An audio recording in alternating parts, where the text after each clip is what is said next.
Welcome to Volatility into Value, Monetizing Grid-Scale Batteries in the Renewables Economy. My name is Peter Asmus. I'm Director of Strategic Marketing here at AutoGrid. During the webinar, if you have questions, you can enter them into the Q&A box. Look for the icon at the bottom of the screen. We'll try to bring relevant questions into the conversation or address them at the end during Q&A. If we run out of time, we will try to get back to you with an answer to your questions via email. You can also communicate with the hosts and panelists through the chat window, which will be monitored throughout the webinar. After we wrap, we're going to share the recording of the webinar. Feel free to forward the recording to other colleagues that might be interested. Today, we're joined by Michael Heitman at Total Energy and Tad Piper here with AutoGrid, who each bring a wealth of industry experience and technical expertise. To kick things off, let's let you two introduce yourself. Let's start with Michael. Why don't you give us a brief introduction? Yeah, hi, I'm Michael Heitman, and I'm head of U.S. short-term power at Total Energies. Prior to coming to Total, I was at Pattern for a couple of years where we were integrating North America's largest onshore wind farm into the CAISO market. While I was there, we were building a team that was primarily focused on the operations and transmission, trading and scheduling for the assets. So quite a bit of experience on the wind side for sure. And now that I'm here at Total, we're primarily focused on PV and solar and batteries as well. Prior to Pattern, I've got quite a few years of managing combined cycle gas turbines across the Southeast and in ERCOT, and then up and into MISO and PJM as well. Great. Tad, why don't you introduce yourself and maybe go to the next slide? I think they have our little pictures. Yeah, absolutely. There we go. Yeah. So I'm Tad Piper. I'm the SVP of Strategy and Corporate Development here at AutoGrid. I have a experience across a number of different industries, but most recently had the pleasure of creating some of the largest demand response resources across the U.S., generating nearly 700 megawatts of controllable load on the demand side through the data center side, and come to AutoGrid with that experience, and am now really focused on building and developing our large flexible asset business. So obviously Michael is a really important partner of ours in that regard, as well as working on the microgrid side as well. Great. Well, let's start. We're going to start with some very basic questions here. I'm going to start with Michael. Why do we need these grid scale batteries as we transition to a renewable-based economy? And I guess here we have the Total slide, so maybe you can reference that a little bit if you want. But why do we need these grid scale batteries? Yeah, so Total Energies is really committed to building a renewable, intermittent resource type portfolio with wind and PV. This slide, in every 6 months that goes by, these slides get outdated. But currently, my team is managing what we show here, which was the total of the fleet 2 years ago.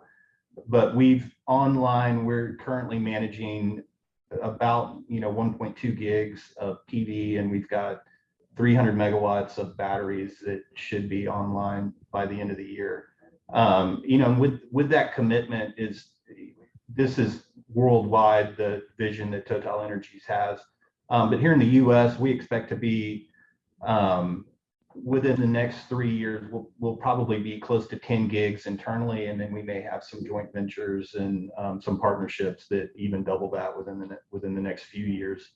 But all this renewables creates a situation where you've got you're going to experience a lot of volatility in the market, because what happens when the sun doesn't shine or the wind doesn't blow. These markets get really volatile, and bringing storage into the portfolio really complements that type of volatility. So we have this, the ability to dispatch flexible assets when the market's volatile. Great. Well, I think Michael started answering this, but Tad, what about reliability? I think we do know that the sun doesn't always shine, the wind doesn't always blow. So batteries, how do they really bolster the reliability of the grid? Yeah, so a couple areas, and I'm going to use a couple of pictures worth 1,000 words here, if you will. And I'm just going to pull them up quickly, but let's just talk. Let me pull them up. Give me just a moment. So here's one that I really like to. So the graph on the left is the way that we always think that the solar curve looks like, and the graph on the right is what reality is. And so what I mean by that is when the sun goes behind a cloud or something like that, you're going to get intermittency. So we usually talk about, intermittency in the sense that at night it's not sunny, but the realities are also, though, that from minute to minute you also get volatility as well. And the other aspect of this is also what I think Michael is talking about at a very, very high level is that obviously there are periods during the day where there is plenty of sun, or what is oftentimes referred to from a picture's worth 1,000 words standpoint is the duck curve, which is exacerbating these volatility problems. In other words, when it's sunny for everyone, and when it's windy for everyone, which means in a local area, you get a lot of production at that time. But the opposite is also true. When it's not sunny or windy, it's not sunny or windy for everyone.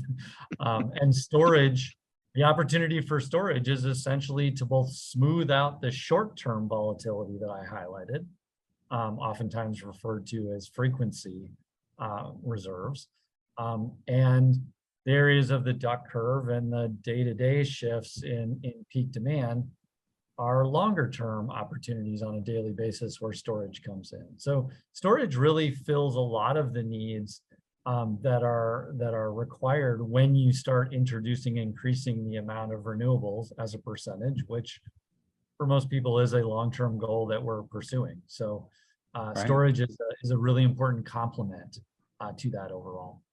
Right. Yeah, I mean, I remember I wrote a book about wind power quite a while ago, and I remember when people used to say, oh, wind, we can get up to 10%, and that was kind of perceived as the limit. And obviously we're going way beyond that these days, and also with solar. And of course, the key back then, 20 years ago, is batteries were way too expensive, and people weren't really, they were talking more pumped storage as sort of a possibility, especially for wind. So that's what's going on now. So Michael, we're talking about the volatility of the renewable resource, but there's more contributing to price volatility, especially in a market like ERCOT, which is where you are in Houston right now. So why don't you talk about some of the other factors that might also contribute to this price volatility challenge? Yeah, I mean, another thing that we see a lot of in ERCOT, especially is, we get this wave of renewables that continues to hit the market.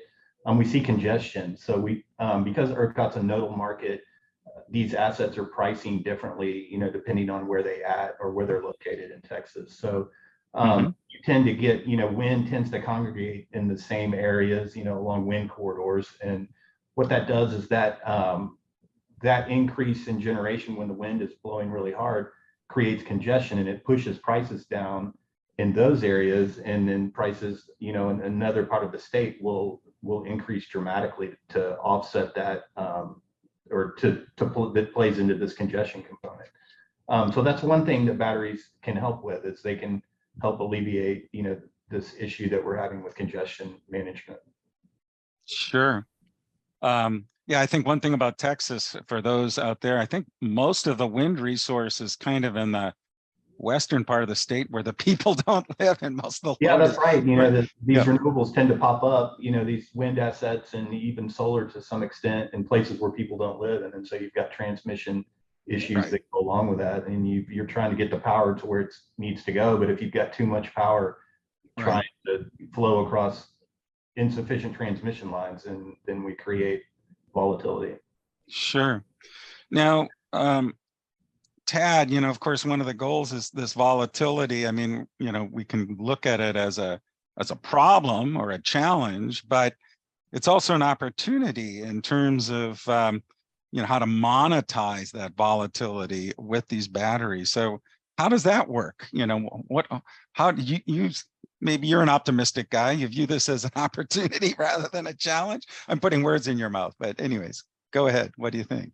Yeah, no, absolutely, Peter. I mean, I think batteries, essentially incorporating batteries into the mix, or as a battery owner, I mean, I would simplify it if I can, and essentially saying there are 4 opportunities to make money, or 4 business models that you can adopt overall. And at the simplest level, I guess if you're a developer, you can sell that capacity to somebody who is a trader. So you could, toll that capability to somebody like Michael or in his business or others. You can adopt a merchant model. As I like to say, you can buy low and sell high. So again, going back to some of the slides in the volatility overall, you can buy in the charging periods and sell at the top of the peaks during the day. So very much a merchant model. You can use renewables to smooth out the short-term production. So again, getting back to making renewables more reliable, presumably commands a higher power purchase agreement. And then the last is really what I oftentimes refer to as shape fixing, which is peak demand happens, generally speaking, when people are getting ready to going to work or coming home from work, Right. which also happens to just conveniently correspond to when the sun is going down and oftentimes when the wind is shifting. And so essentially storage fills the gaps in the mornings and in the afternoons from a shape, what I call the shape fixing standpoint. And it just really is the tool that allows renewables to be the reliable resource that we want and need.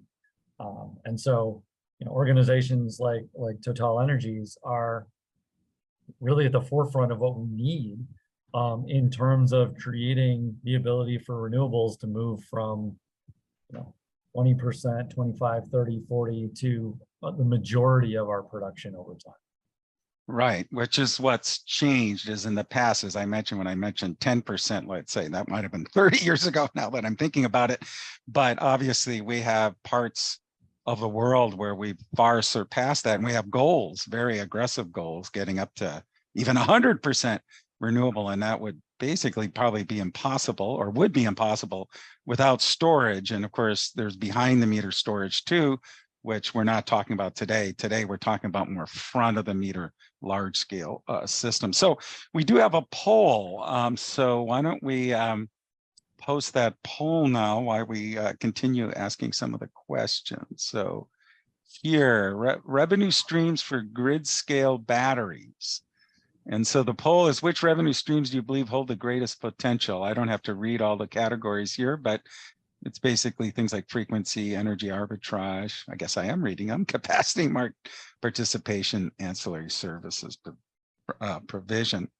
So let's now get back to Michael. Now, one thing that's kind of getting into the weeds, but is a really key to understanding how batteries really work, is this idea of how do you manage the state of charge of grid scale batteries? And so you can position large asset owners, operators to address this volatility and actually maximize the revenue stream. So first of all, maybe what is state of charge? Michael, what does that mean? And then how does that play into this? How critical is that to this whole monetization pathway?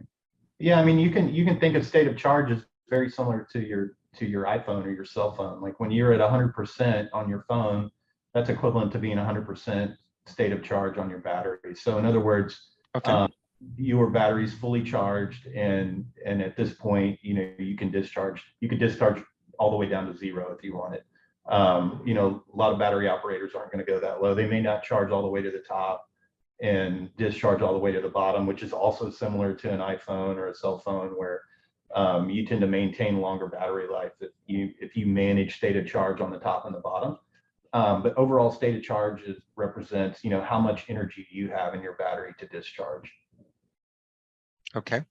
And then how is that, so how do you sort of manipulate or manage, I guess, state of charge to sort of first address the volatility and second, maximize revenue?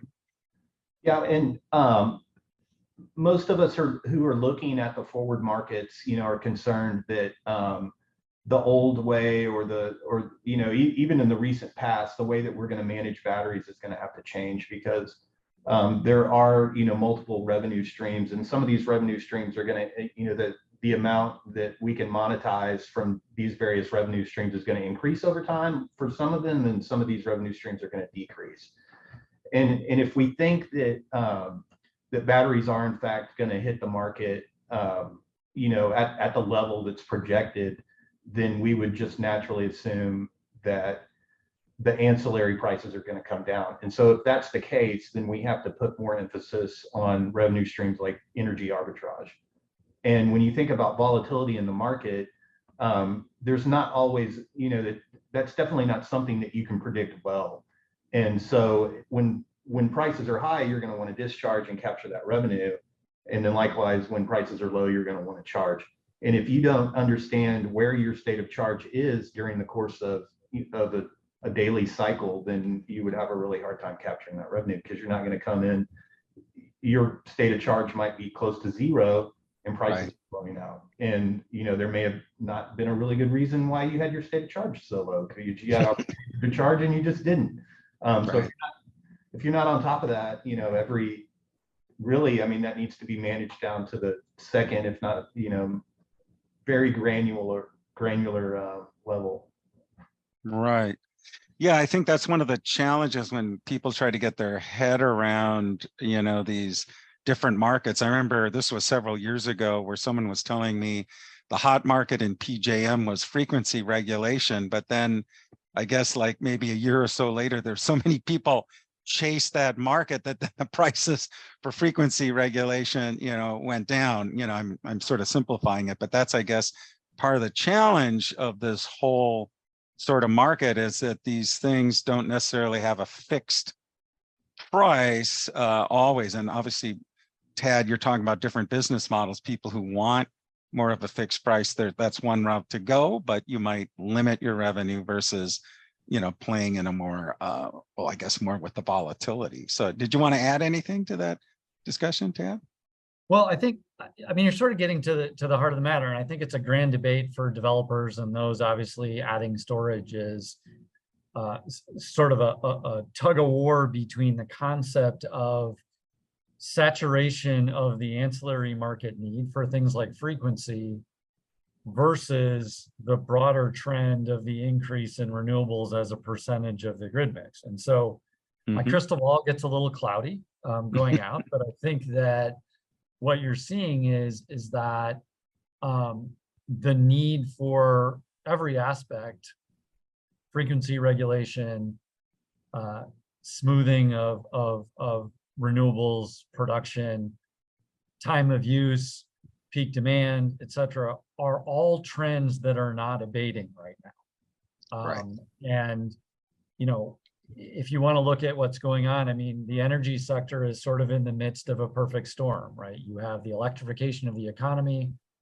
We reach all-time highs in total demand in history almost daily these days in ERCOT, as well as across the country. We've reached all-time highs over the last several decades in California, as well as around the world.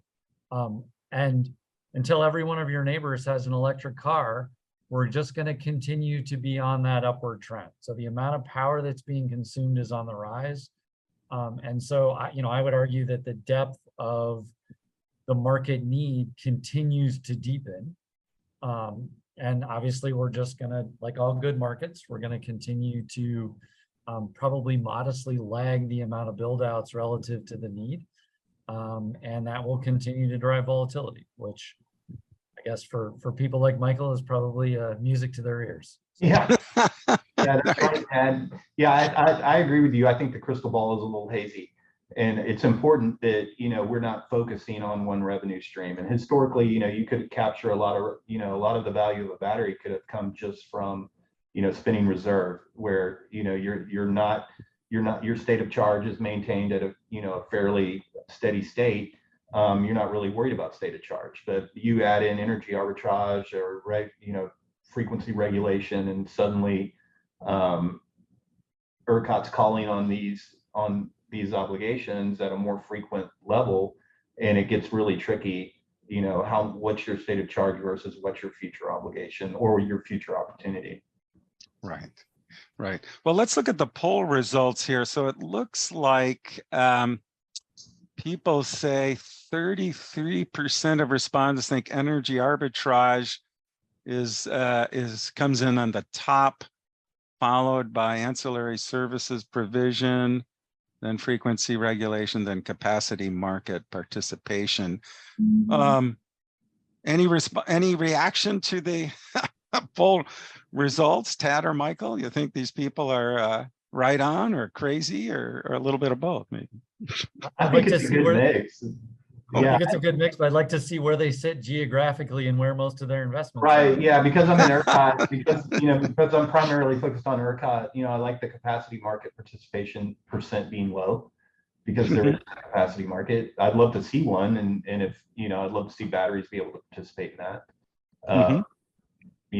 That there's always a lot of talk about the possibility of that occurring in some form or another. That would be fantastic. But yeah, I think the poll looks right on to me. Yeah, I mean, my sense is that if you're in PJM, for example, frequency regulation still remains a pretty good revenue stream. If you're in Texas, where you don't have a capacity market, energy arbitrage is probably the biggest one, at least in terms of scale. CAISO has sort of similarities of both overall. So I think you're going to continue to have this debate, and I think it's going to continue to be a regional one, including it in Europe. Sure. Well, one thing, all of these different services, and you've sort of highlighted, is that the regional markets, if we just focus on the US and not even go globally, each ISO, RTO, or whatever has, is a slightly different market structure. Obviously, FERC Order 2222 is trying to sort of harmonize that a little bit, but even when that's fully implemented, there still will be some diversification of that. So, well, great. You brought up the map here. So that's, well, we can talk a little bit about regulation, but actually before we talk about regulation, Tad, you had mentioned these business models in a previous discussion. I'm just curious, which of those business models, if you were a big asset owner developer, which of those business models you outlined would you go with? What's your favorite one? I don't know if you want to share that or feel comfortable, but I'm just curious. What do you think? Well, it's sort of like asking a race car driver and accountant which business model they like best, right? The race car driver likes adrenaline and risk, and the accountant doesn't want it. So what I would argue is that the merchant model to me is most attractive, because I think it has the most potential dollars in it, but it does impart more volatility. And so I would say that, the best project is the one that can get financed and built. Right. The best investment is the one that meets your investment profile. So the reason that I answer it in that way is because, as I said, there are those who want a very steady recurring revenue stream, and they may choose to sell their capacity. And we've seen some transactions like that recently, with battery developers selling some of their capacity to trading operations. We've seen others in the market set up a development arm as well as a trading arm. And without getting too much into Total Energy's business, I think they probably look at it that way as well. They have those who build the assets and those who monetize them through trading. I'm partial to, I think the largest dollars are in the merchant revenue model. But I think a lot of the development is going to happen from those who want to essentially take a power PPA where they had a fixed price and know that. Right. I think that they're either going to deploy storage to enhance the fixed revenue streams. They are going to manage the merchant risk themselves, sell it to somebody else to manage it for them. All of which I think are compelling. What I would say is that where we sit at AutoGrid, obviously we are somewhat indifferent to which model you choose. what we are primarily focused on is helping you navigate the challenges of managing what is essentially a new challenge in managing storage assets. Managing state of charge, managing commitments, or managing what I like to call the melting ice cube problem. Right. Once it's melted, you got to put it back in the freezer to make it an ice cube again so you can use it. Right. Right. Well, no, that's very revealing. And of course, as you say, the merchant model, so you have a little more of a risk appetite than maybe someone else. It's also like your investment portfolio, and they ask you, between 1 to 10, what are you? I think I'm a 7. So, I'm a little more risky, but I'm not a 10 where I'm going, whatever. So it's a similar kind of I mean, do you situation. trade options or do you buy bonds? I guess that's your that's right. The other way to look at it. Michael trades options in that. Okay.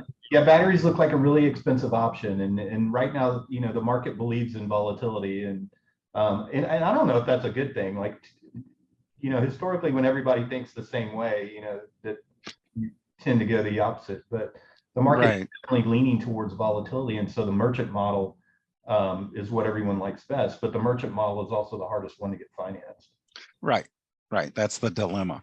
Now, we have a question here for Tad from Brad. It says, Tad, has there been work to get more utilities to offer more monetization incentives for batteries, since they seem to be behind on this? That's the question for you, Tad. Yeah, so there's a little bit of a distinction. Obviously, in most of the merchant models, it's where you're directly participating in the wholesale market. So you're participating in ERCOT or CAISO or PJM in the wholesale market. So utilities offering incentive for batteries in that context is perhaps a mild misnomer. I do, however, think that when you're talking about behind the meter or utilities beginning to solve the problems of the challenges that we said, intermittency, et cetera, I think the question will be on some of the more smoothing or shape fixing is whether the utilities begin to specifically contract for batteries to fill the gaps in the shoulder periods after before the sun comes up and after it goes down. I think that will come. But I think it's going to be preceded in the sort of wholesale market, and then utilities will potentially contract to fix it over time, particularly in markets that have a capacity market. ERCOT is not going to fix it in that way because it's not the way the market works. Right. But MISO or SPP or markets in Europe, I think you are going to see utilities actually contract to smooth out, if you will, their demand during the day. They're going to ask for, I want, 2 hours or 4 hours every day after the sun goes down, and storage will be the way that they deliver that. Okay, cool. Well, here's another question. Why don't we take it before we go on here? It says, this is from William, distributed storage at the edge of network seems like it will transform the market. Do the speakers want to see storage centralized at the core or distributed at the edges? I guess I would just say, with the focus of this talk are grid scale batteries, but I'll just let you guys weigh in on that. We're not really focused on distributed storage, but it's a good question. Distributed or grid scale or both, or what do you think? Yes. Is my answer. That's a very short, that's the shortest answer you've ever had, Tad. Yeah, yes. I would argue that with all the transitions we're seeing in power, there's a grand debate about this, or should we do that? Should we do more renewables? Should we do storage? Should we do distributed? Should we do demand response? My answer is energy demand is going up. So the answer is we should do all of the above. Right. Michael? Yeah, I agree with Tad. I think it's smart to, look at any area where we can, increase generation at this point or increase reliability. Okay. I would have probably said the same thing. So I think we're all in agreement. So let's, we have this map up here. Let's talk a little bit about regulation. So Michael, can you share your views about, regulatory requirements and the need for compliance? Obviously, Texas does not have to comply with FERC Order 222, but it's always kind of held up as a poster child of some of the regulatory changes that are impacting all this. So how important are the regulatory requirements? How does that impact the way you view the world? Yeah, so in ERCOT, ERCOT issues, a set of BPMs or business practice manual where they're setting the guidelines for how they want batteries to run. And they've made changes recently that impact, which I especially think impacts how batteries are going to be optimized in the market. And so what they've done is they're requiring that your state of charge meet your potential obligation that you have. So historically, if you had a bunch of reg up awards in the ancillary market or frequency regulation awards or spinning awards, you had to there wasn't as much concern that if your state of charge didn't meet your obligation, that you would get in any sort of trouble, because ERCOT tended to not call on the obligation or actually utilize that obligation very often. So in other words, we had very low call, or we still continue to have pretty low call rates on some of these ancillary services.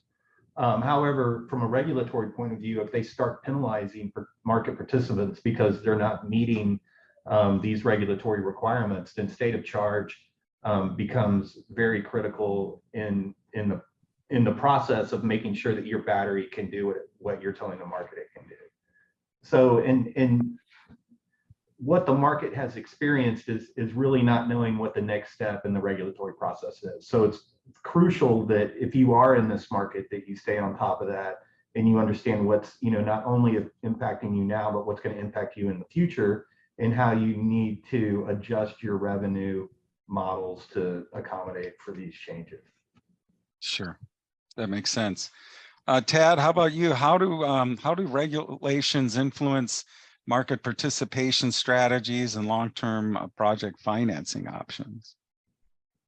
So one of the things about storage assets is that storage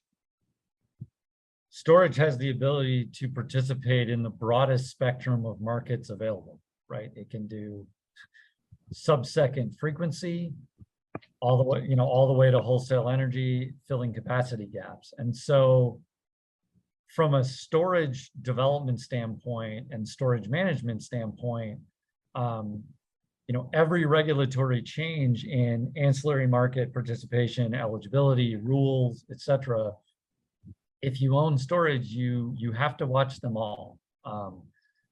That has more to do with market design, if you will, overall. Regulation, I think, from a regulation standpoint, I think we're going to continue. I think a lot of the regulation as it relates to storage, which goes back to the question that I think William asked, which is, are we primarily talking about large utility scale in front of the meter storage or behind the meter storage? And I think the answer is, when we say both, I think the regulatory capability of behind the meter storage or behind the meter flexibility to participate in the market is where we're going to see the majority of the regulation changes. And you've already seen it. I mean, right. California, ERCOT, PJM, SPP, MISO, they're kind of all wrestling with this, and they're all at different stages of adoption and allowing true behind the meter flexibility, including behind the meter generation and storage, to participate in the market. And I foresee that tug of war across the US and in Europe is going to continue. Sure, I agree with you.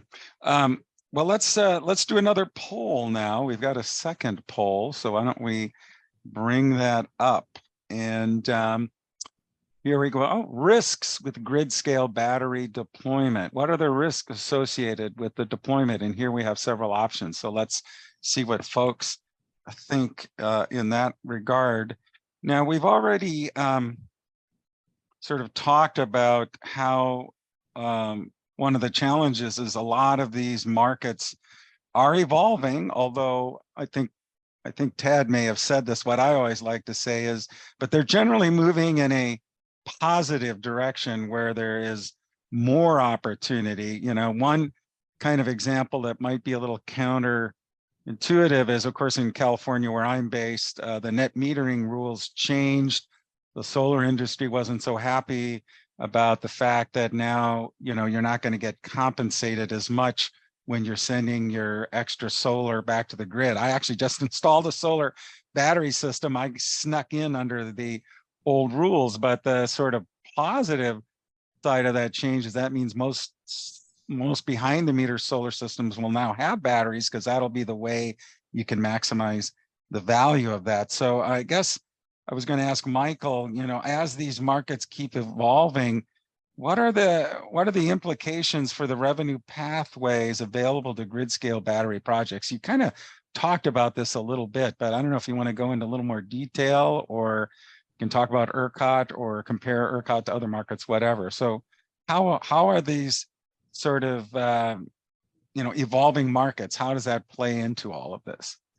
Yeah, I think the ERCOT market needs to evolve. I mean, so what we're seeing right now with batteries relative to projects like solar and wind, there is a lot of demand out there for short-term to long-term PPAs for PV and wind, but there's not much of an appetite out there right now for long-term PPAs for batteries. And a lot of that has to do with what you have listed here in the from the questions are, part of it has to do with, it is a complex regulatory environment, and people are just unsure of how the revenue situation is going to change over the years.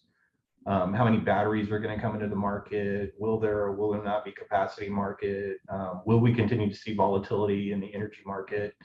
And so there's not been a lot of people, rushing to sign up for long-term battery contracts, or either from a tolling or some sort of option, agreement. So, I mean, I think that's a big hurdle that batteries have right now. There's, we always look at the queue and like how many megawatts of storage are in the queue versus what do we think will actually get built. And I tend to be on the side that, even if we handicap that to the normal 20% of what's in the queue is going to get built, I think with batteries, it's going to even be lower than that, because I think a lot of these developers are having trouble financing these projects because there's not a lot of demand for the product in the form of long-term contracts or PPAs. Okay.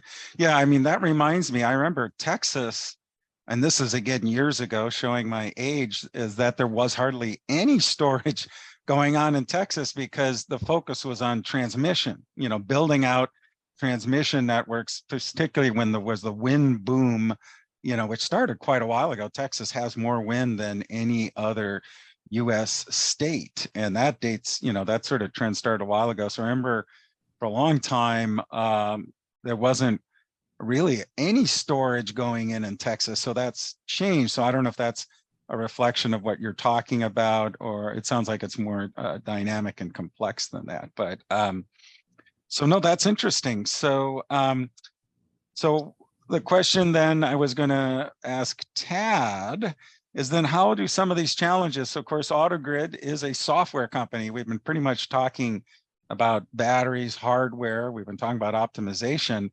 But of course, one of the key ways to address all this stuff is some of the software capabilities AutoGrid and other vendors bring to the table. So how does software really help monetize the batteries that do get installed in places like Texas and around the country and around the world? Well, first and foremost, it starts with the difference in the challenges that you face in managing storage or storage plus renewables versus your traditional modes of generation. So if I start with the traditional modes of generation, if I need power in a gas plant, I buy gas and I put it in there and I have a heat rate and I can produce it for 1 hour, 2 hours, 3 days, I guess, when the hydro wasn't working in California, or for weeks at a time, right? And so the model was built in essentially to solve a different problem. Mm-hmm. When you're talking about managing state of charge, when you're managing a battery as an asset, there are lots of other considerations. Am I adhering to my warranty? How many charge and discharge cycles can I do on an annual basis? If I use them all up in the summer, I might not have any left in the wintertime, as an example. And so the nature of managing a battery asset are unique and different, and they represent new challenges. And so, you know, as I like to say, you can't buy your father's or your grandfather's solution to manage these new problems in these new markets. And so I believe that software is instrumental in it. And ultimately, as I like to say, if you are in the software business, you are inherently in the business of automation, and essentially making systems smarter. Managing batteries in this market requires a level of automation, and it requires a way to ensure that you meet the commitments that you have. To Michael's point, if you commit to deliver power at 6 to 8 p.m. tonight, your state of charge better be sufficiently ready when you get to 6 p.m. in that delivery. Right. And so I think that's the key to where software and more logic and using artificial intelligence, et cetera, to monitor, to ensure that you can meet your commitments is critical to the successful deployment, management, and monetization of storage assets. Sure. Now, one term we haven't even used yet, which we love to talk about at AutoGrid, is virtual power plants. There's also DERMS, distributed energy resource management systems, which again is the software. So I guess grid scale storage, you know, when we think of VPPs, usually I think of distributed energy storage, and the whole idea of the VPP is you have all these diverse assets that you can kind of bundle together and find synergies with load, storage, generation, renewable, even fossil generation, et cetera. So this is just a question popping into my head. Do you see grid scale batteries as sort of playing into sort of new variations on VPPs? And because I know that we now are talking more about front of the meter assets also being incorporated into VPP. So I guess that's more a question for you, Tad, but curious about what Michael might think. Do you see this as part of a VPP play too? Well, I'm going to give a consultant answer, which is a yes and no answer. But let me be more specific. I don't really consider what we're primarily talking about and what, you know, Michael and Total Energies are doing is really related to VPPs, because these are generation assets, right? They are grid scale generation assets. So this is energy management systems or generation management systems. Okay. Distinct from VPPs, which I think about as the V stands for virtual, right? So, you know, non-traditional generation. Now that to give the yes part of the answer is that, and goes back to William's question earlier, which is batteries deployed behind the meter at industrial sites, at people's homes, et cetera, is very much a part of batteries enabling a larger segment of virtual power plants to emerge. Meaning if a home or a business can essentially island itself from the grid on a temporary basis, that just increases the amount of load reduction that they can bring to the grid. So I view batteries and storage assets going in at homes and businesses, et cetera, as, you know, steroids for the ability of DER to manage response, right? It's taking all those initial capabilities of turning your thermostat down and essentially increasing them by, you know, 10x or more, right? And making them more reliable, which is candidly for VPPs, distributed energy resources, anything, the more that they can become reliable and reliably dispatchable, the more valuable that they will become, and the more that utilities and grid operators can rely upon. Okay, great. Michael, did you want to add anything to that or no? I mean, I think, you know, when you're talking about in front of the meter, we don't really call it a VPP, but we think of it in terms of a portfolio of assets, you know, whether it's solar, wind, or batteries. And something to me that, you know, the VPP world has always been really interested me, but that's not any part of my business other than just, you know, learning about it out of sheer curiosity. But when you think about, you know, how you would manage a VPP behind the meter, We run into a similar problem in front of the meter when you have, like, say you have multiple batteries that are in different, geographical areas in Texas. And you've got different components of the market impacting revenue streams in different ways. When you think about, if you were thinking about the portfolio as being virtual or having some sort of software that was running, the algorithm to, to optimize revenue stream, then you start to think about, okay, I've got obligations at one battery that I can shift to, a third battery, or, one battery is suddenly it's more valuable in the energy market and another battery is more valuable in the ancillary market, and then you shift obligations back and forth. So I think there's a software component there that, we could utilize something along those lines to just better manage the portfolio overall, whether it's, optimizing what's going on with your PVs and your wind and your batteries all at the same time. But, then you start to think of it more in terms of like what's going on behind the meter and how you tie these different aspects together to generate the most amount of revenue. Yeah, no, I've heard some people, like in Australia as another market, where they were talking about front of the meter assets and they use the term VPP. There's no official definition of a VPP, so that's what makes it a little like, it's a little squishy around there. But generally, we tend to think portfolio management, and if right. you're using some software algorithms to increase performance on that, then right, suddenly you look like a VPP, but you're in front of the meter. Right, exactly. Well, let's look at the survey here. So it looks like what came in number one in terms of risks for grid scale batteries was high upfront costs. Maybe that's not too surprising, although of course we keep hearing that those costs have come down, but still that's what people are focused on. Then next is complex regulatory environments, which is what we've been talking a lot. And one we haven't talked about is lack of standardized interconnection processes, which, we tend to hear a lot of that more with DER type stuff, but I guess that's also an issue with grid scale batteries. And then what came in last is limited project finance options. So it sounds like folks think there are a lot of finance options. Tad was talking about that earlier. Well, I think it's highlighting where we are. I think it's highlighting where we are in the build out cycle, right? I mean, I think I would argue that if we ask the same question, hopefully in 5 years, the needed estimate is, how do I manage the complexity of this infrastructure that I have that's unique and different from my old infrastructure? So obviously right now we're at the point of the cycle where cost and regulatory uncertainty in getting batteries interconnected behind the meter or in front of the meter is the challenge. As they become a regular part of the generation mix, overall, I think that we're going to start moving to management challenges and optimization challenges and warranty management and all of the areas where I think software and things like that will be a bigger part of the solution. But it's indicative of where we are right now in the build-out cycle. Sure.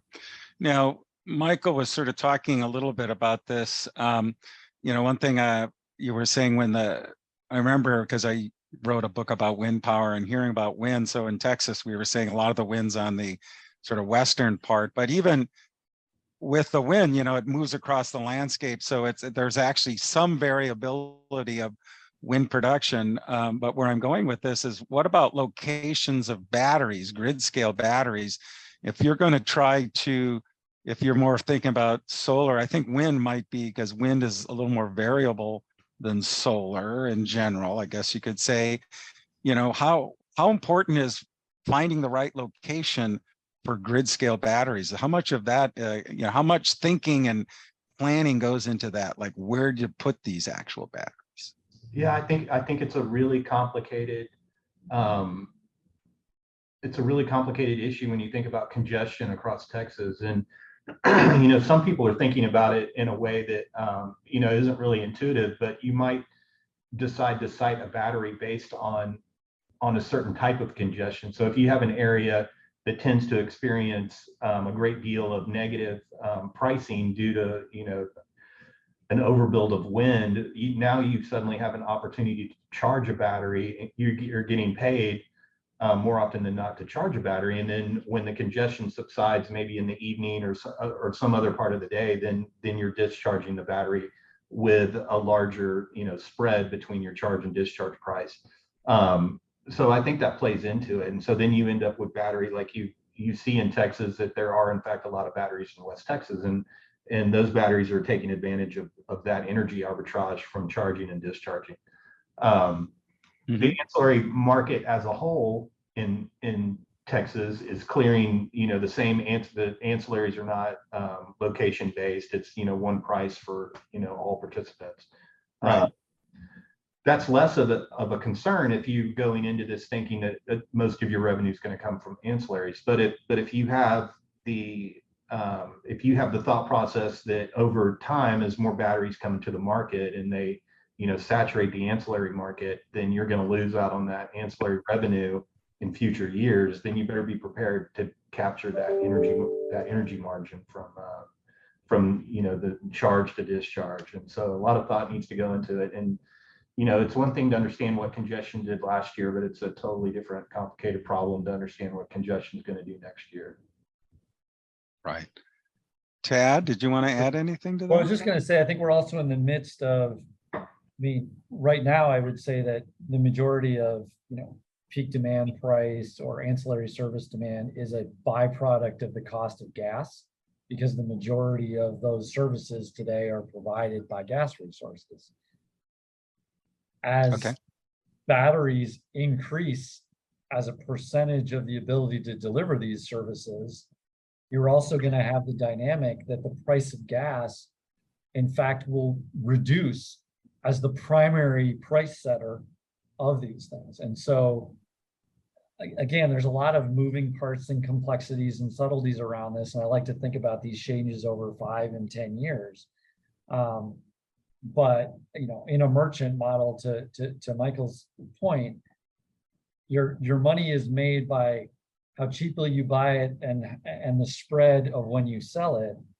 That can be because you're buying it in West Texas when it's negative and selling it at mid-base prices, or it could be that you're buying it at, higher prices in other parts of the market and selling it at very, very high prices. You're kind of indifferent to it as long as the spread is good. I do think, however, that storage, particularly distributed storage, will begin to solve part of the congestion issues that we're seeing. It's the non-wireline alternatives and things like that. I do think you're going to see the emergence of utilities solving congestion problems or grid operator problems by strategically locating storage at given locations. But again, crystal ball gets a little cloudy, but I do think that we're going to move down that path. Crystal ball always seems to get a little cloudy, but I think we had some slides that Michael had put together we never really got to here. Do we want to try to bring those up? I thought that Michael candidly, some of the stuff that Michael deals with in the real world, I thought were quite interesting to talk about. Kind of what does June 20th look like, which is a day that I think we hit a 4 CP and probably then reset it again a couple days later. But yeah, and what I wanted to show here is just, this slide definitely looks busy, but it's the complexity of making a decision around which revenue streams you're going to go after when you're managing these batteries. So the lines at the top represent where power prices went in the intraday. So in the real-time market, we had a really big spike. If you're going into the day, maybe, people are going to forecast, everyone's going to try and forecast where these prices are going. And if you did a good job of forecasting the day ahead prices, they're high, but the amount of revenue that you could have captured by altering which either ancillary service product you bid into or deciding to go maybe energy only, would make a pretty profound impact on your overall revenue. This would have been a great day, no matter how you participated, but you could have literally doubled your revenue by picking the right ancillary product to bid into and by taking some of this into the energy arbitrage market. And so state of charge is at the bottom, that graph at the bottom, and that just represents how important your state of charge is as you go through the day and making sure that, if you have obligations or if you are intending to capture real-time volatility with energy arbitrage, that you need to make sure that your state of charge keeps up with, the revenue potential that you would otherwise miss out on. Okay. Now, I think we have another slide too that goes with this one, don't we? Yeah, this is another slide where it just illustrates the value of the battery as an option. And when you think about volatility, this is an example on July 10th where the day ahead was just really weak. And I think on this particular day, the wind forecast there was a pretty strong wind forecast for the evening peak, and the forecast was just wrong. And the market, you know, in the real-time market just blew out. And again, this is the kind of day where, you know, if you fully obligated your battery to ancillary services on this day, you missed out on a tremendous amount of revenue. So, you know, this kind of illustrates not only how important forecasting is going to be from a day ahead or even an intraday point of view, but how important state of charge is to manage your state of charge so you can capture opportunities like this. Right. So it just shows like, so the wind forecast was totally wrong. So this, you know, I think that this is a great real world example, just show about all of the complexity of managing the batteries, maximizing the value. But we're almost running out of time here. So to kind of wrap things up, I guess, Tad, I wanted to come back to the whole idea of software, you know, Flex and what it can do for these front of the meter assets. So you want to speak to that as we kind of wrap things up? Sure. So really the complexity of managing a battery means that you need a number of different things. You need essentially, you know, edge level control, as I like to call it. You need to be able to turn over the control of the battery to essentially the ERCOT market or PJM in order to provide certain services. You need to be able to manage the visualization of your state of charge. You need to connect to the market itself. You need to be able to participate at the highest level of every market, which means you have to be in ERCOT, you have to be what's called a level 4 queasy. We enable people to be able to participate in those markets or upgrade their queasy level services. And in addition to that, as your portfolio grows, you need the portfolio management capability. And at AutoGrid, obviously we're continuing to evolve our product and develop our product more.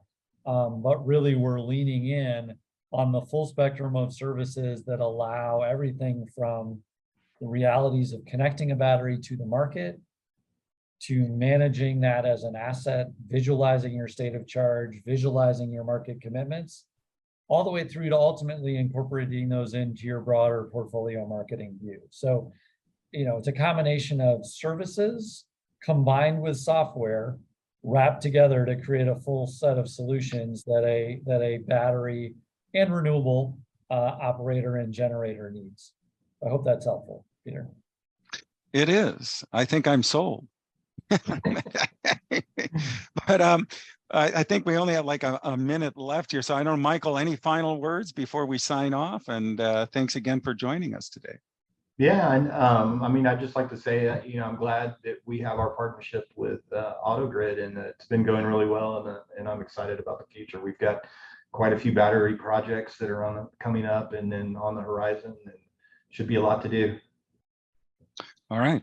Well, sounds like we'll all be busy, and you know, with these heat waves that keep coming, obviously demand for all this stuff continues, and volatility also continues. So, all right. Well, thanks both for joining today. Thank you, Peter. Thank you, Michael. Thanks, Dad. Thanks, Peter. All right.